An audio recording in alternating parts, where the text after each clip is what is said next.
Ako si Sienna Wu. Magandang araw sa ating guro at sa kapwa ko kamag-aral.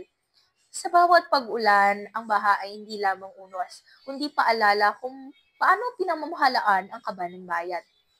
Isa sa mga umiinit na usapin ngayon sa Senado ay ang pagtatalo ni Senator Panfilio Ping Lacson at Senador Rodante Marcoleta hinggil sa anomalya ng flood control projects ng Department of Public Works and Highways o DPWH.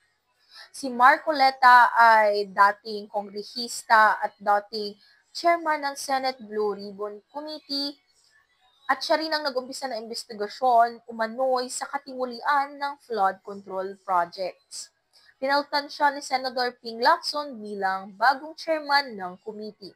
Ayon naman sa ABS-CBN News, noong ika-23 ng Setyembre, nagkaroon sila ng pagtatalo sa Senado.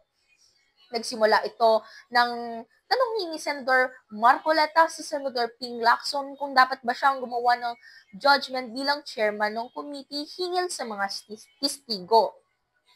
At agad naman itong sinagot ni Senator Ping Lacson na that's my perspective, that's my personal opinion outside of this hall, so don't question my opinion. At lalo pa nga uminit nang sabihin ni Senator Marcoleta na mas kapanipaniwala si Bryce mas hindi ka panipaniwala si Bryce Fernandez kesa sa mag-asawang Discayas. At dito sumagot si Senator Ping Lacson na why are you so protective of the Discayas? Ayon naman sa Manila Times, kinumpirma naman ni Senator Lacson na pansamantala muna ihihinto o ititigil ang investigasyon dahil may hinihintay pang ebidensya mula sa Department of Justice o DOJ. Mga kababayan, ang usaping flood control ay hindi lamang politika, kundi buhay ng bawat Pilipino. Kung patuloy tayong babahain ng katiwalian, tungkulin nating manindigan at humingi ng hustisya.